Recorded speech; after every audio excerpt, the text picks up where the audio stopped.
দেখো তাহলে আমরা গত ক্লাসে পড়ছিলাম হচ্ছে ভাসমান হওয়ার শর্ত এবং বস্তু কখন ভাসবে, যখন আমার তরলের ঘনত্ব থেকে যখন বস্তুর ঘনত্ব কম হবে। তার মানে হচ্ছে তরলের ঘনত্ব রো এন যদি গ্রেটার দেন রো হয়, তরলের ঘনত্ব থেকে বস্তুর ঘনত্ব যদি বেশি হয় তাহলে বস্তু ভাসবে না ডুববে? ভাসবে। তাহলে বস্তু হচ্ছে ভাসবে ভাসবে যদি তরলের ঘনত্ব থেকে বস্তুর ঘনত্ব বেশি হয় তাহলে ডুববে, আর যদি সমান হয় দুইটা তাহলে নিমজ্জিত অবস্থায় ভাসবে।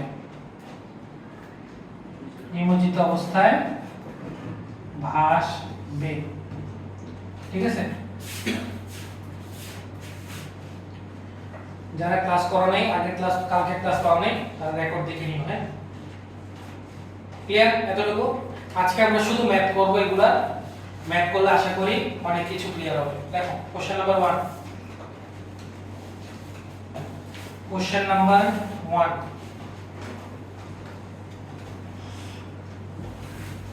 কোশ্চেন নাম্বার 1 আমরা চিত্রটা একটু আঁকি। দেখো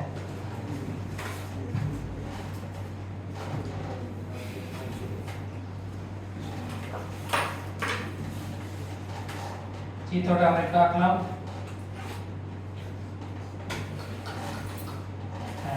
h/4 এতটুকু হচ্ছে আমার h/4। তোমাকে বললো যে সিলিন্ডারে, তোমাকে বললো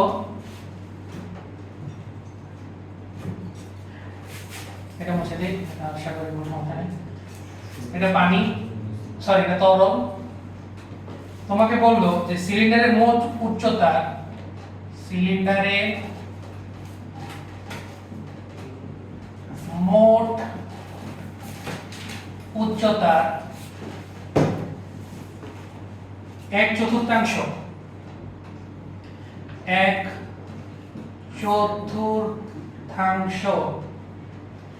নিমজ্জিত অবস্থায় ভাসছে। নিমজ্জিত অবস্থায় ভাসছে। নিমজ্জিত অবস্থায় ভাসছে। এই তরলের ঘনত্ব দেওয়া আছে, তরলের ঘনত্ব 800 KG per metre cube. 800 KG per metre cube হলে তোমাকে বের করতে বলছে যে বস্তুর ঘনত্ব কত।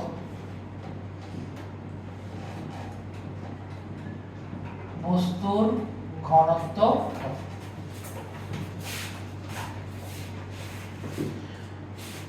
করো দেখি তো পারো কিনা। কালকে ক্লাস বুঝলে ম্যাথ পারা উচিত।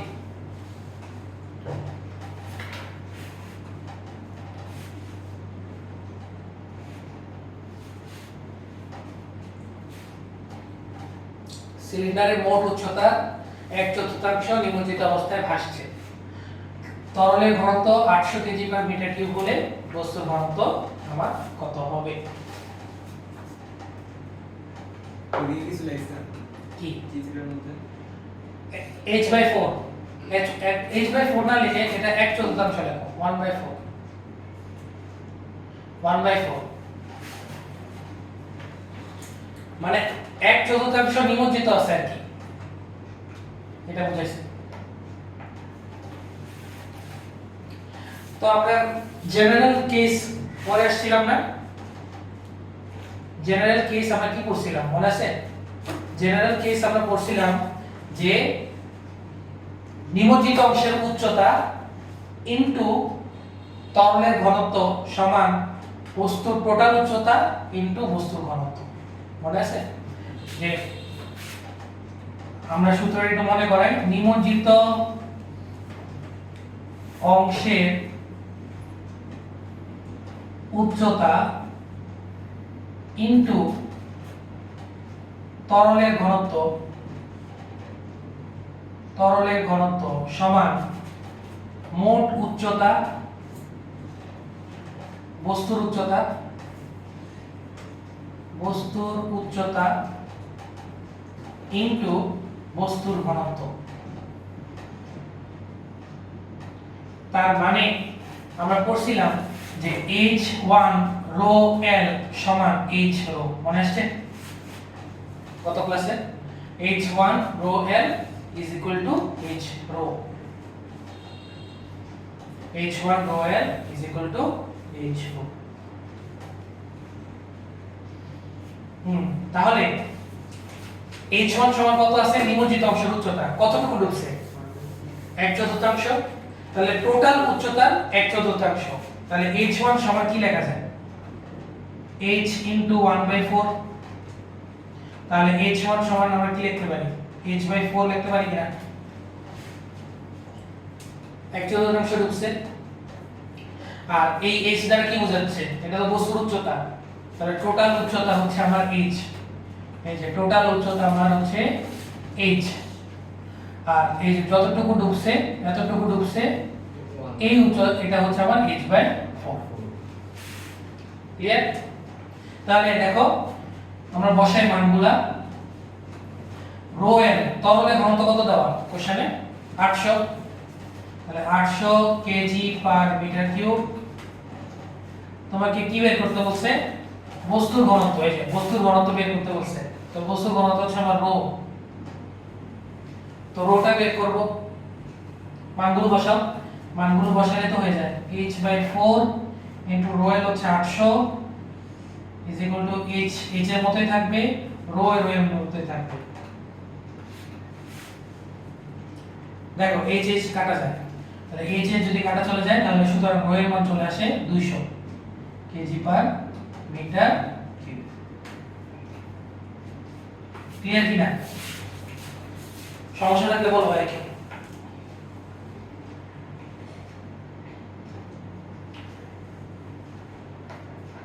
সমস্যা থাকলে ভাইকে বলো।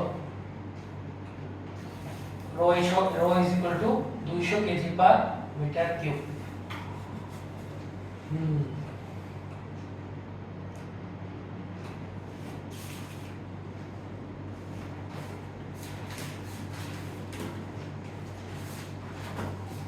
গত ক্লাসের ইয়াগুলো মনে রাখবা, সূত্রগুলো, কেসগুলো মনে রাখবা, ঠিক আছে?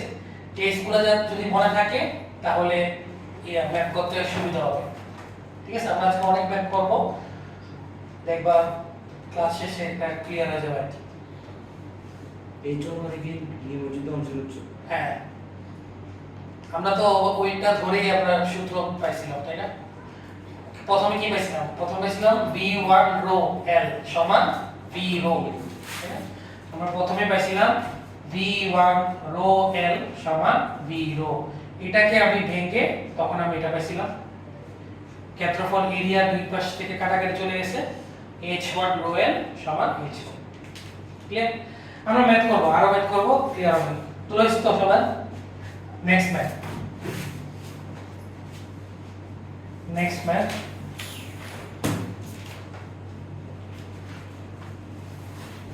দেখো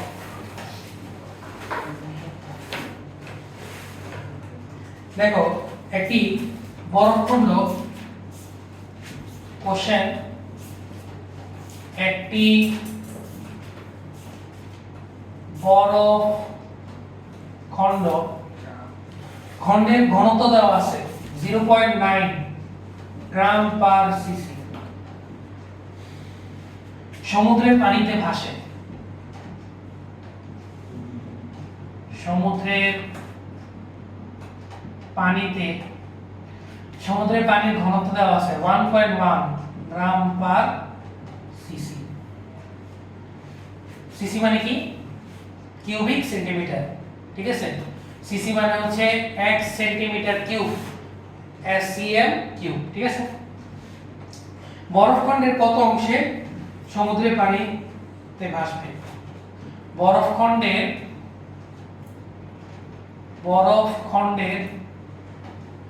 কত অংশ সমুদ্রের পানিতে, আচ্ছা এখানে ভাসে কথাটা লিখি নেই, ভাসে বরফখণ্ডের কত অংশ সমুদ্রের পানিতে, সমুদ্রের পানিতে ভাসবে। দেখো তো পারো কিনা, চেষ্টা করো।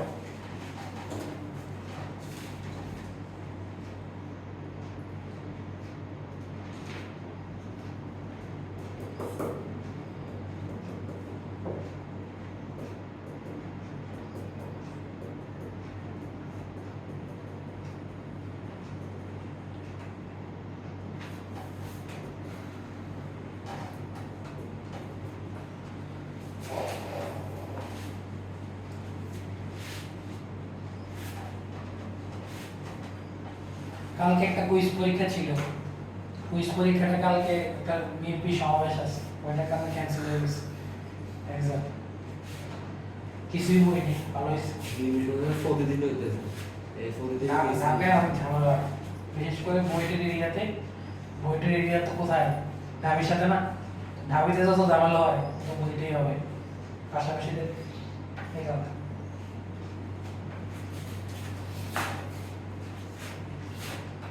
আবার সমাবেশ হলে তো আবার মনে করে মানে কনসার্ট কি হয়ে যাবে,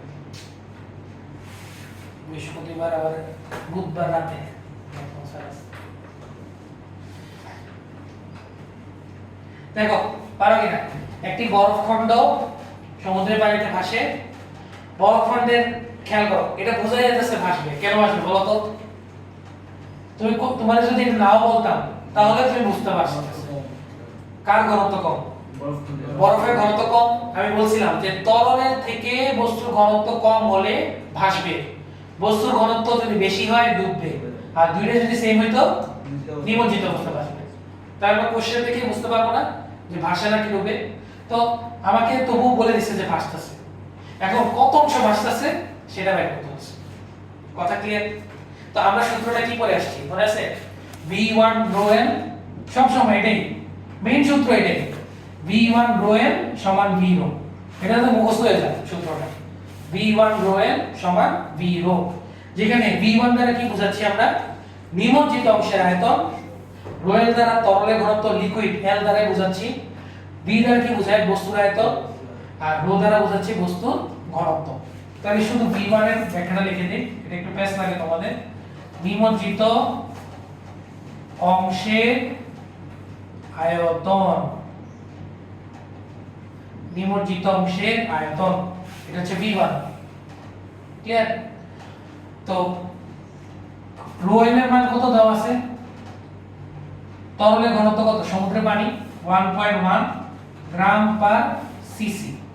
সিসি মানে কি বলছি, সিসি মানে বলছি একটু লিখে রাখো যারা জানো না, কিউবিক সেন্টিমিটার।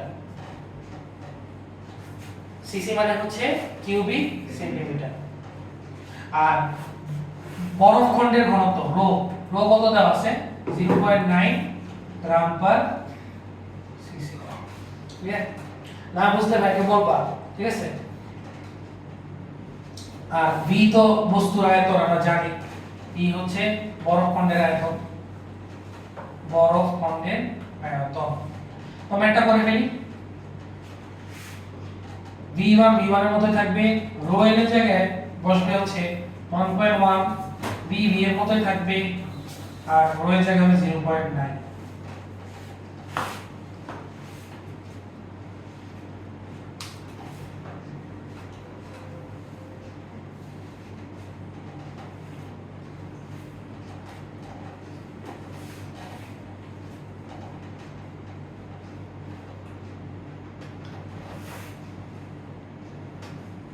ক্লিয়ার নাকি সমস্যা আছে? সমস্যা নেই। তাহলে আমাকে এবার বলো যে কার সাপেক্ষে আমি কি বের করব? আমি বের করব যে মোট আয়তনের সাপেক্ষে, মোট আয়তনের সাপেক্ষে কি পরিমাণ আয়তন নিমজ্জিত আছে। তাহলে উপরে থাকবে নিমজ্জিত আর নিচে থাকবে মোট আয়তন। তাহলে আমরা কি এটাকে এভাবে লিখতে পারি, দেখো v1 তো v1 এর জায়গায়, v টাকে ডান পাশে বাম পাশে নিয়ে যাই, v নিচে চলে গেল, আর 0.9 ডিভাইডেড বাই 1.1। ক্লিয়ার? তাহলে দেখো মোট আয়তনের সাপেক্ষে নিমজ্জিত অংশের আয়তন বের হয়ে যাবে না? তাহলে আমি যদি এখানে কাজ করি কত আসে দেখো তো, v1 বাই v সমান এটা আসে 9/11 অংশ।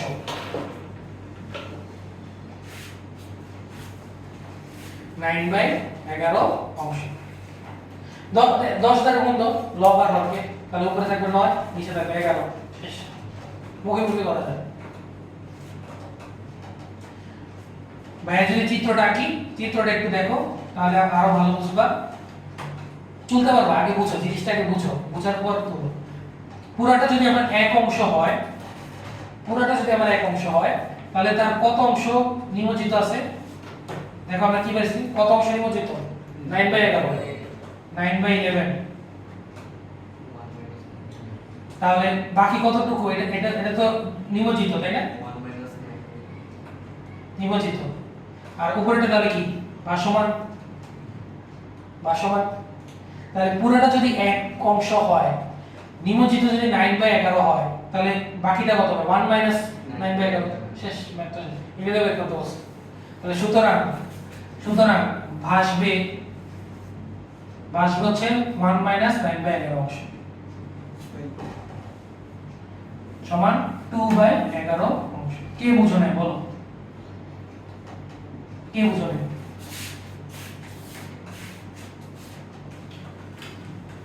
তুমি বুঝছো? হ্যাঁ, না বুঝলে ভাইকে বলবা।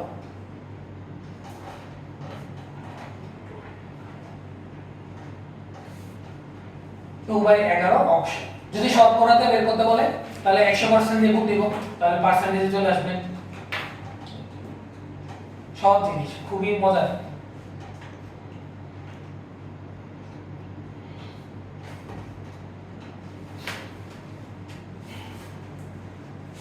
দেখো ক্লিয়ার কিনা?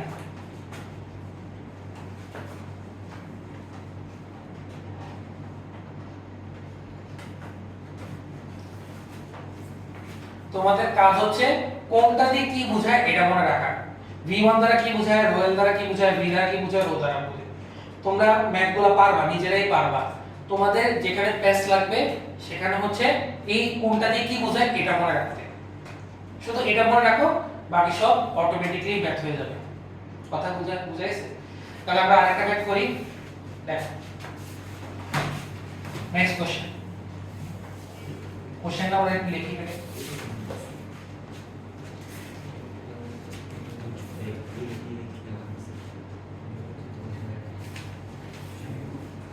লেখো তরলের ঘনত্ব,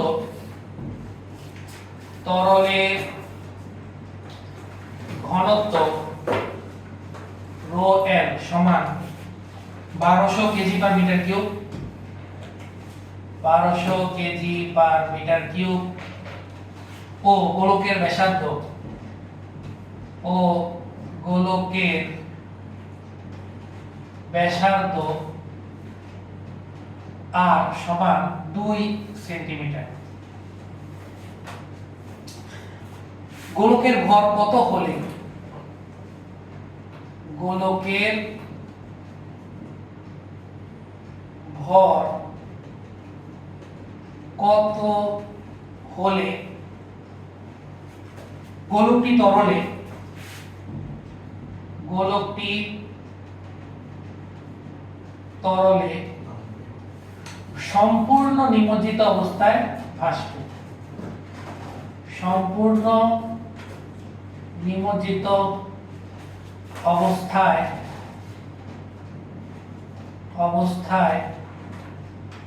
ভাসবে।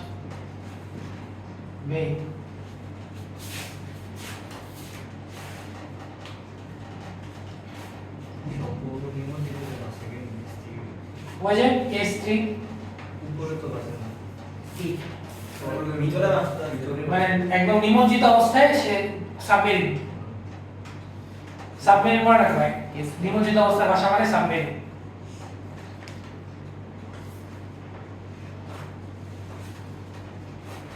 সম্পূর্ণ নিমজ্জিত অবস্থায় ভাষা, এটা পারা উচিত। কিভাবে করবো? কেস 3 এর শর্ত কি ছিল? কেস 317 সম্পূর্ণ নিমজ্জিত অবস্থায় ভাষার শর্ত কি ছিল? বস্তুর ঘনত্ব সমান তরলের ঘনত্ব। তো তরলের ঘনত্ব দেওয়া আছে, তাহলে বস্তুর ঘনত্ব কত হবে তাহলে? 1200। ক্লিয়ার? তো ঘনত্ব জানি, বস্তুর ঘনত্ব আমি জানি, গোলকের ঘনত্ব। গোলকের ব্যাসার্ধ থেকে আয়তন বের করা যায়। আয়তন কত হবে? 4/3 পাই আর কিউব। এটা তো গোলকের ব্যাসার্ধের সূত্রটা এটা। তো ওইটা থেকে ব্যাসার্ধ চলে আয়তন চলে আসবে, কি কি আর চলে আসবে? আয়তন চলে আসবে, ঘনত্ব চলে আসবে। দুইটাকে গুণ দিলে কি আসে হবে? ভর। শেষ, ম্যাথ শেষ। তো আমরা লিখতে পারি যে নিমজ্জিত অবস্থায় ভাষার শর্ত, নিমজ্জিত অবস্থায় ভাষার শর্ত, শর্তটা হচ্ছে rho is equal to rho L. তাহলে rho is equal rho L এর মান কত? 1200 কেজি পার মিটার কিউব। গোলকের আয়তনটাও বের করে ফেলতে পারি আমরা। গোলকের আয়তন v সমান কি আসবে? 4/3 পাই আর কিউব। 4/3 পাই আর কিউব। তাহলে 4/3 পাই আর কত? 2 সেন্টিমিটার। তাহলে 2 সেন্টিমিটার মানে কত মিটার? কত দ্বারা ভাগ? 100 দ্বারা। তাহলে 0.02 মিটার, 0.02 মিটার। তাহলে 0.02 হোল কিউব চলে আসতেছে। দেখো এটার आंसर কত আসে? ক্যালকুলেটর চাপো, দেখো কত আসে।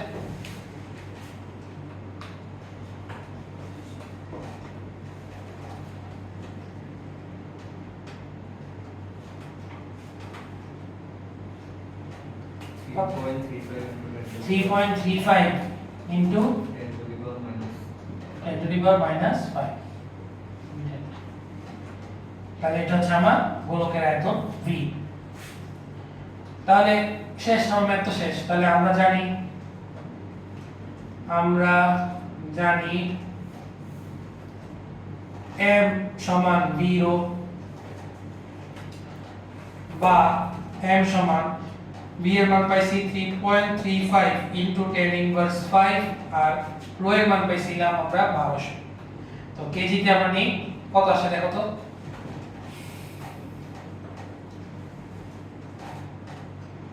কেজিতে আমরা নিই কত আসে?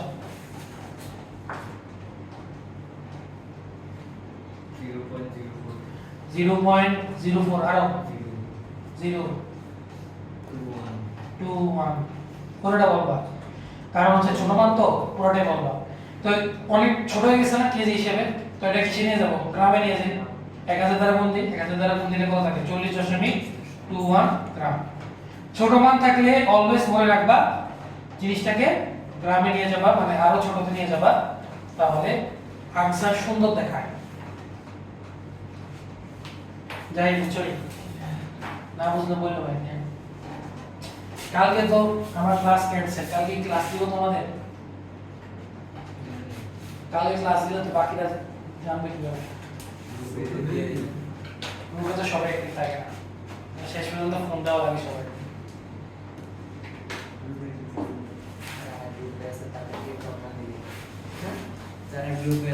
সবাই গ্রুপে আছে, গ্রুপে কিন্তু সবাই আছে। না বাদ দাও, WhatsApp notice group WhatsApp notice group আপনি চালাবেন কেউ পারবে না, ওইটা সেটা দিতে পারবেন। ওইটা করতে হইলে আবার সবার নাম্বার কালেক্ট করা। আচ্ছা, সবচেয়ে ভালো হয় টেলিগ্রাম গ্রুপ খোলা, ওইটাই করতে থাকবে। ওই নাম্বার তো লাগবে, নাম্বার তো লাগবে না। টেলিগ্রামে একটা সুবিধা আছে যে ইনভাইট করা যায়, কি ইনভাইট করে অ্যাড করা যায়। নাম্বার লাগে না, মানে নাম্বার কালেক্ট করা লাগে না। যার কাছে যার নাম্বার আছে হোয়াটসঅ্যাপে অ্যাড দিয়ে দেওয়া যায়, কি অ্যাড দিয়ে দেওয়া যায়। হোয়াটসঅ্যাপে ওই ইয়াতে নোটিশ গ্রুপে একটু ঝামেলা আছে। এর কি যেমন আমাদের বইয়ের যে নোটিশ গ্রুপ, এটা তো টেলিগ্রাম, আর টেলিগ্রামে সুবিধা আছে যে ইয়ার মানে সবকিছু আলাদা আলাদা করা যায়। বুঝছো, নোটিশ গ্রুপে আলাদা আলাদা সেকশন করা যায়। ওই ডিসকর্ডের মধ্যে, হ্যাঁ ডিসকর্ডের মতো আলাদা আলাদা সেকশন করা যায়। ডিসকর্ড তো সবাই জানে না। ক্লিয়ার সবাই? আজকে দেখো এটা তো গভর্নমেন্ট পাইছে।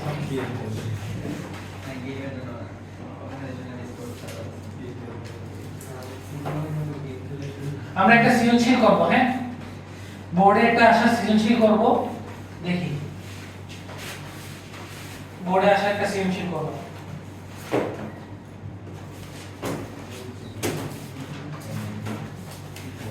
এটা তোমাদের পরীক্ষাতেও আসতে পারে, স্টার মার্ক দিয়ে রাখো, সৃজনশীলটা খুব ইম্পর্টেন্ট। লোহার তৈরি, লোহার তৈরি 400 গ্রাম ভরের একটি ফাঁপা গোলকে 400 গ্রাম, হ্যাঁ এটা ইম্পর্টেন্ট। 400 গ্রাম ভরের একটি ফাঁপা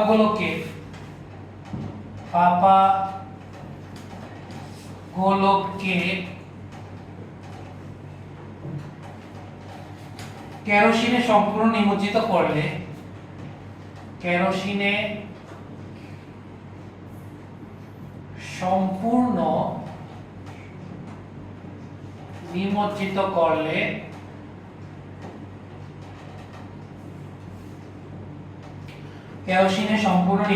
করলে তা 60 সিসি বা এটাকে কি বলতে পারি 60 কিউবিক সেন্টিমিটার কেরোসিন অপসারণ করতে পারে। কেরোসিন অপসারণ করতে পারে। লোহার ঘনত্ব,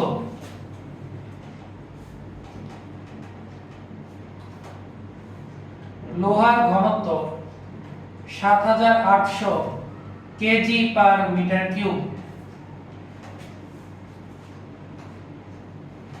ঠিক আছে, গোলকটির উপর প্রযুক্ত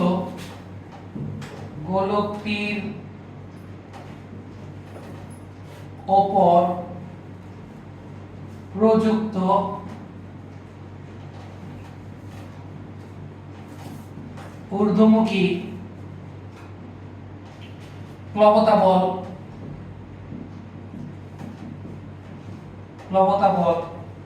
0.4704 নিউটন।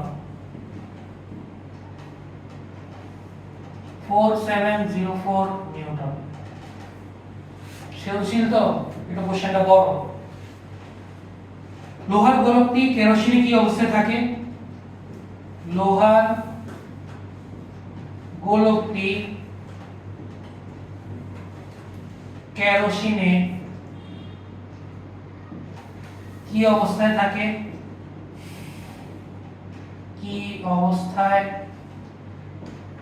থাকে? আর নেক্সট কোশ্চেন হচ্ছে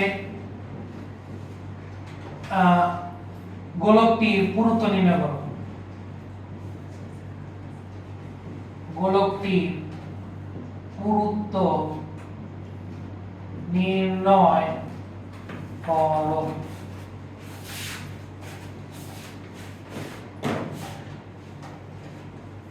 তোলো কোশ্চেনটা তোলো।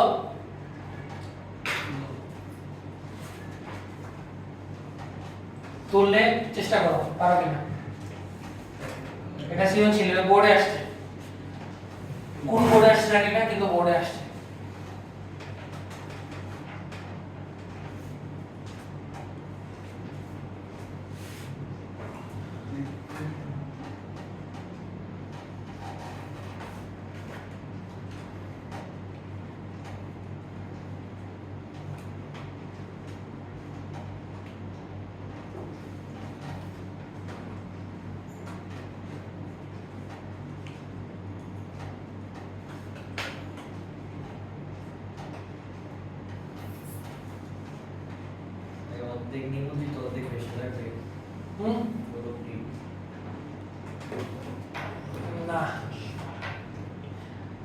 কেমনে করবো আমরা কিভাবে আমরা বুঝবো কোন বস্তু ভাসতেছে নাকি কোন বস্তু উঠতেছে বলতো? mg বাই 2 না, ওই যে কেস কেস কেসে যাব। কেসে আমরা কি করছিলাম, যদি বস্তুর ঘনত্ব বেশি হয় তরল থেকে তাহলে ডুববে, বস্তুর ঘনত্ব কম হলে ভাসবে, আর সমান হলে নিমজ্জিত অবস্থায় ভাসবে। তিনটা কেস, ঠিক আছে? তো আমার লোহার ঘনত্ব কিন্তু দেওয়া আছে, বস্তুর ঘনত্ব দেওয়া আছে, কিন্তু তরলের ঘনত্ব কি দেওয়া আছে? কেরোসিনের ঘনত্ব, তো কেরোসিনের ঘনত্বটা আমরা বের করে নেব, এবং কেরোসিনের ঘনত্ব বের করার জন্য সবকিছুই কিন্তু দেওয়া আছে কোশ্চেনে। কি কি দেওয়া আছে দেখো। প্রথমে দেওয়া আছে লোহার ভর m দেওয়া আছে। ফাঁপা গোলকে কেরোসিনে সম্পূর্ণ নিমজ্জিত করলে সে কত পরিমাণ কেরোসিন অপসারণ করে? 60 সিসি। তাহলে এটা হচ্ছে আমার অপসারিত তরলের আয়তন, তাই না? এটা কি আমার অপসারিত তরলের আয়তন? অপসারিত তরলের আয়তন কি দ্বারা প্রকাশ করতে হবে? V1। অপসারিত তরলের আয়তন V1। আর প্লবতা দেওয়া আছে, তাই না? প্লবতা দেওয়া আছে U। তাহলে প্লবতা দিয়ে করি, আমরা জানি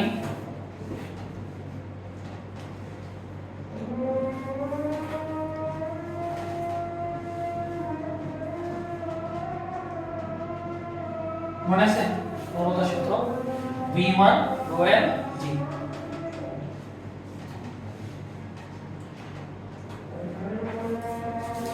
আজকে শেষ হবে, বুঝে গেছো তোমরা? বুঝে দিছি, তোমরা নিজেরা করো, দেখো কত আসে।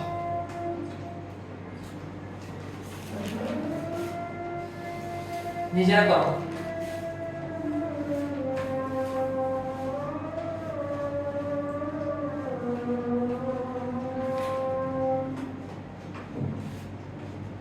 কি বের করবো এখান থেকে? U দেওয়া আছে, V1 দেওয়া আছে, যে V1 দেওয়া আছে, G ও জানি, ρ L তরলের ঘনত্ব বা কি? তরলের ঘনত্বটা বের করি। বা 0.4704 V1, দেখো V1 সমান কত? 60 সিসি। সেন্টিমিটার কিউবকে কিসে নিব? মিটার কিউবে নিব। তাহলে কত দ্বারা গুণ? এগুলো পড়াইছিলাম ভাইয়া, 10⁻⁻6।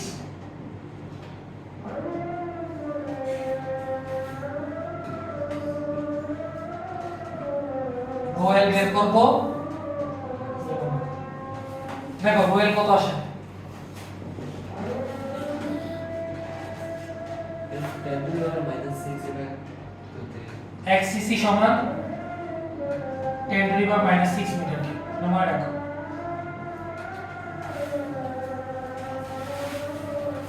1 সিসি সমান 10⁻6।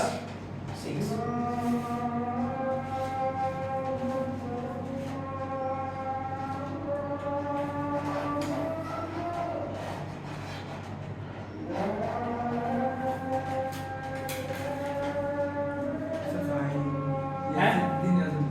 বুঝি না? হ্যাঁ, তাহলে রোয়েলটা কত আসে দেখো তো? রোয়েলটা মান কত আসে? 800 কেজি পার মিটার কিউব। তাহলে এখানে দেখো আমরা জানি রো কত? রো দেওয়া আছে 7800 কেজি পার মিটার কিউব। তাহলে অবশ্যই rho is greater than rho L. তাহলে বস্তুর ঘনত্ব তরলের ঘনত্ব থেকে বেশি, তাহলে বস্তুর পাল্লা ভারী, তাহলে বস্তু কি হয়ে যাবে? ডুবে যাবে। তাহলে সুতরাং লোহার গোলকটি ডুবে যাবে, ডুবে যাবে। কে কে বুঝো না বলো? না বুঝতে পারলে বলো, এটা সৃজনশীল।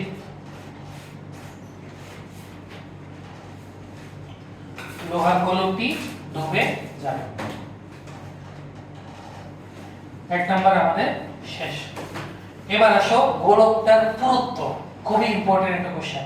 গোলকটার পুরুত্ব নির্ণয় করতে বলছে। এখন খেয়াল কর, গোলকটা কি ফাঁপা নাকি নিরেট? কোনটা? ফাঁপা গোলক কিরকম থাকে? বলো তো? ফাঁপা গোলক থাকে টেনিস বলের মতো, টেনিস বলের ভেতরে ফাঁপা, তাই না? আর যদি কাঠের বল দেখো, কাঠের বল কিন্তু নিরেট, ভিতরে পুরোটাই কাঠ। কথা বুঝে গেছে? তো আমার ফাঁপা গোলকের ভিতরে কিন্তু অংশ ফাঁপা, ভিতরে কিছু নাই। কথা বুঝে গেছে? আমি চিত্রটা আঁকি, চিত্রটা আঁকলে তোমরা ভালো বুঝতে পারবা। আমি একটু মুছে ফেলি এটা, দেখো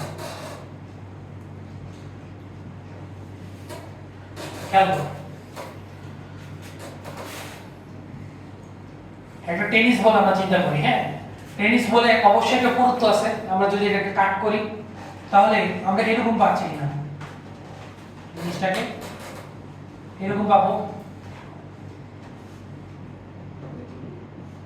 ভেতরে কি থাকবে? খালি, হ্যাঁ ভেতরে খালি। এখন খেয়াল করো, আমি যদি বাইরে থেকে দেখি তাহলে দুইটা বৃত্ত মনে হবে না, এবং দুইটা বৃত্তর কিন্তু কেন্দ্র সেম। তাহলে আমি যদি বহির্বৃত্তের ব্যাসার্ধ চিন্তা করি তাহলে এটা হচ্ছে বহির্ব্যাসার্ধ, বাইরের ব্যাসার্ধ। আর ভেতর বৃত্তের একটা ব্যাসার্ধ আমি পাবো, সেটা হচ্ছে অন্তঃব্যাসার্ধ। হ্যাঁ, তাহলে আর দ্বারা পাচ্ছি বহির্ব্যাসার্ধ, বুঝিনি? বহির্ব্যাসার্ধ মানে বাইরের বৃত্তের ব্যাসার্ধ আর কি। এটা তো দোনোটা হতেছে না, মানে অঙ্কটা আর বহিটা একসাথে হতেছে না। না না, আলাদা আলাদা। আমরা একদম বুঝে মনে করো টেনিস বলের একদম সারফেসে থেকে, সেন্টার থেকে ওই সারফেসে মাপতেছি। আর আমি যদি সেন্টার থেকে একদম ওই যে চামড়ার ভেতর থেকে মাপি, চামড়ার একটা লেয়ার আছে না, ওই লেয়ারটা আর কি। ক্লিয়ার? তাহলে আর দ্বারা বোঝাচ্ছে বহির্ব্যাসার্ধ, আর স্মল আর দ্বারা বোঝাচ্ছে আমার অন্তঃব্যাসার্ধ, মানে ভিতরের বৃত্তের ব্যাসার্ধ, তাই না? তাহলে পুরুত্ব সমান কত হবে বলো তো? লেয়ার, এই লেয়ারটা, এই যে লেয়ারটার ডিসটেন্স কত হবে? এতটুকু। হ্যাঁ, আমরা যদি এটাকে ডি ধরি তাহলে ক্যাপিটাল আর থেকে স্মল আরটা মাইনাস করে দেব, তাহলে তা আমার হয়ে যায়। তাহলে এটাই হচ্ছে আমার সূত্র,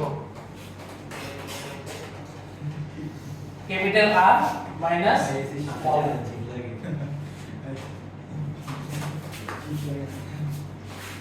শেষ তো বাস।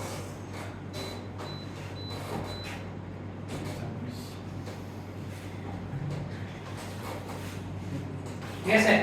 তাহলে ক্যাপিটাল আর মাইনাস স্মল আর। এখন দেখো খুবই ইম্পর্টেন্ট এটা জিনিসটা, ম্যাথটা একটু মনোযোগ দেই।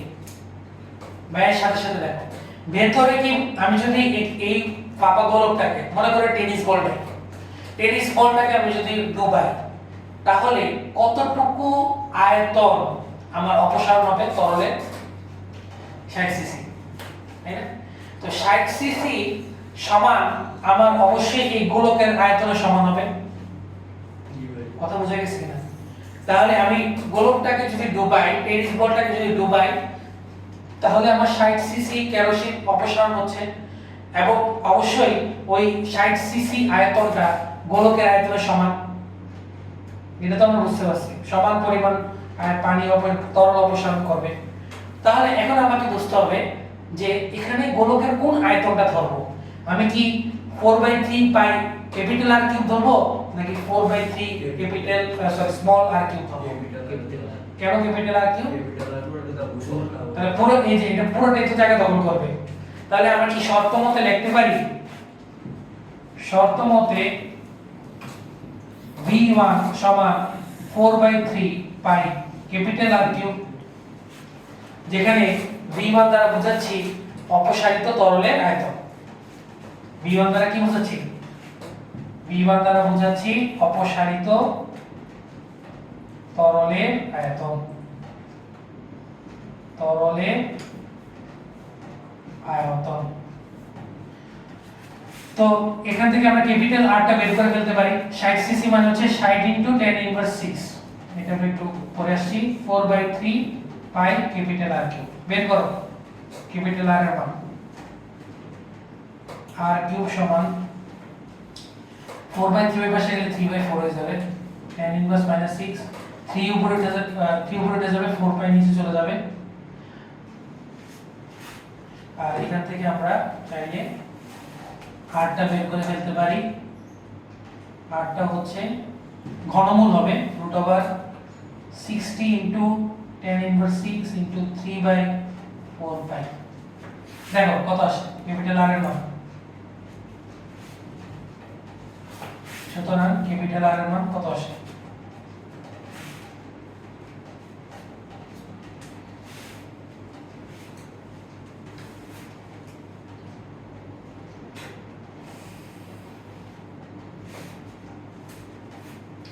কত আসে? 0.024 এবারে 28 মিটার, তাই না? ছোট, খুবই ছোট, সেন্টিমিটার নিয়ে যাব 100 দ্বারা গুণ দিই, তাহলে 2.24 সরি কি বলতাছি 100 দ্বারা গুণ দিলে 2.428 সেন্টিমিটার। আমি এটাকে সেন্টিমিটার নিয়ে গেলাম। তোমরা চাইলে মিটার রেখে হিসাব করতে পারো, কোনো সমস্যা নেই।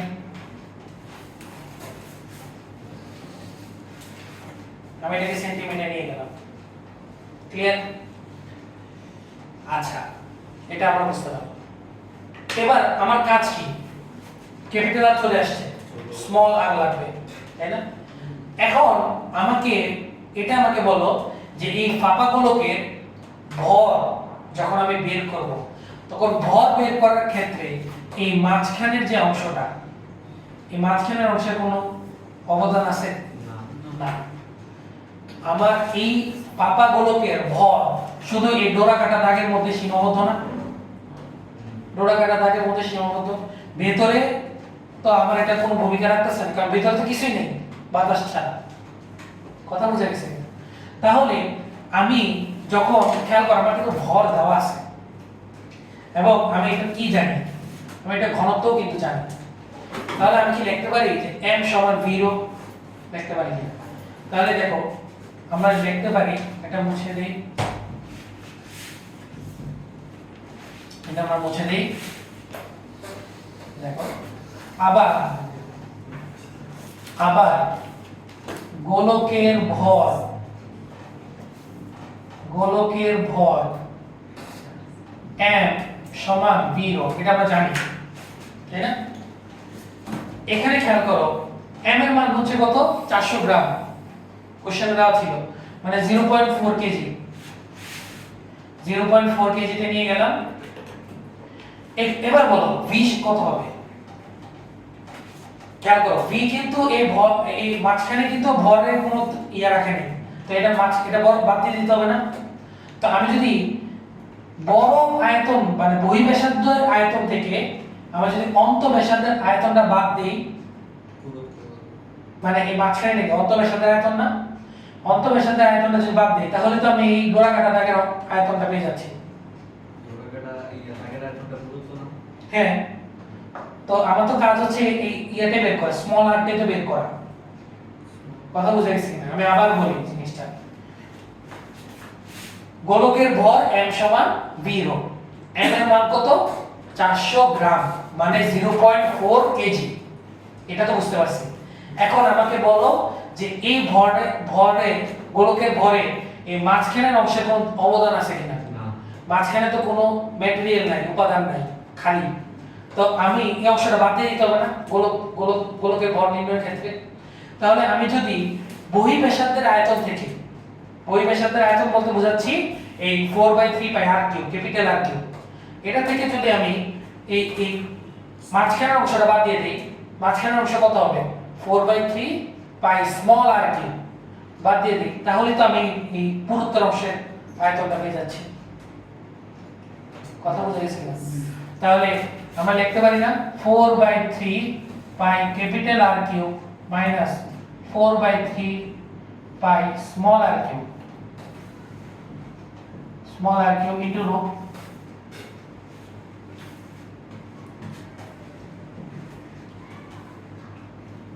তো এখান থেকে আমরা কি স্মল r কিউবটা পেয়ে যাব। তাহলে বা 0.4 কেজি সমান, দেখো এটার মান কিন্তু দেওয়া আছে, কষ্ট করা লাগবে না। দেখো এটার মান দেওয়া আছে, যে এটার মান কত? 60 × 10⁻⁶। তাহলে 60 × 10⁻⁶ - 4/3 পাই স্মল r কিউব আর গোলকের ঘনত্ব কত দেওয়া ছিল 7800। তো এখান থেকে দেখো স্মল r বের হয়ে যাবে, করো বাকিটা করো।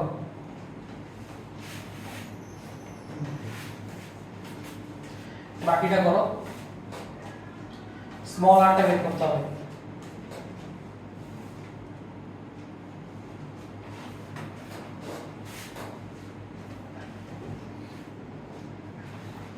স্মল rটা আমরা বের করব, বা 0.4 7800 গুণাকার আছে, বাম পাশে গেলে কি হয়ে যাবে ভাগ, ভাগ হয়ে গেল, ঠিক আছে, into 60 tan inverse 6 minus 4/3 pi small r cube.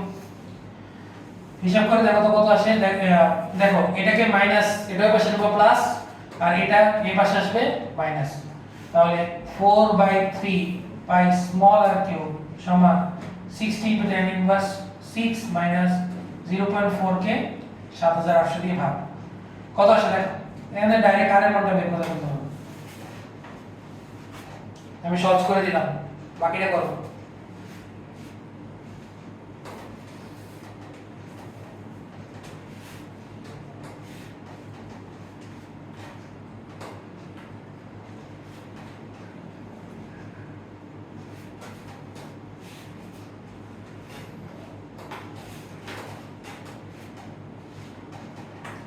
কত আসে, কত আসে?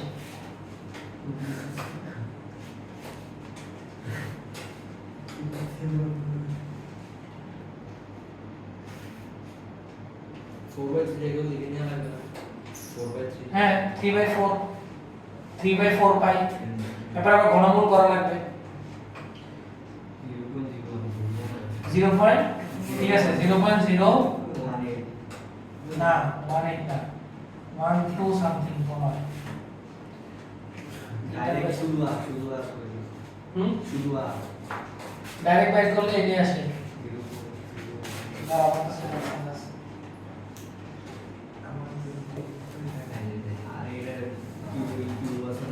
0.0128 0.0128 মিটার।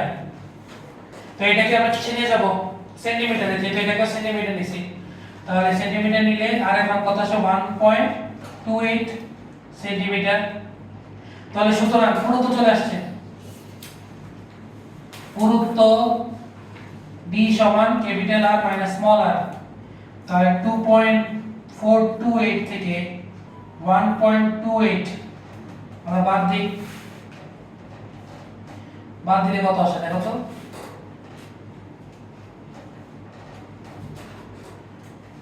বাদ দিলে কত আসে, d এর মান 1.148 এটাই আছে।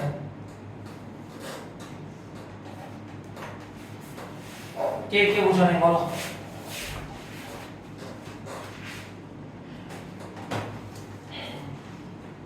ওকে কালকে একটা ক্লাস দেওয়া যায় তো? না থাক বাদ দাও, বৃহস্পতিবারকে পরীক্ষা নিয়ে হয়ে যাবে তোমাদের। এই আর্কিমিডিসের পুরো নীতির উপর বৃহস্পতিবার একটা ছোট্ট একটা পরীক্ষা রাখবে, শুধু নীতি, আর্কিমিডিসের নীতি, ঠিক আছে? হ্যাঁ সব আর্কিমিডিসের নীতি, তো ভাষা ডুবা এটা তো আর্কিমিডিসের নীতি, ভাসমান হওয়া শর্ত, ম্যাথ গাইডে প্রচুর ম্যাথ আছে, ম্যাথগুলো করবা, ঠিক আছে? ছোট্ট একটা পরীক্ষা 10 মিনিটে, সবাই প্রস্তুতি নিয়ে আসবা। বৃহস্পতিবার ক্লাস হচ্ছে না না ম্যাথ তোমাদের বৃহস্পতিবার ক্লাস হচ্ছে 2টায় 6টায়, ঠিক আছে?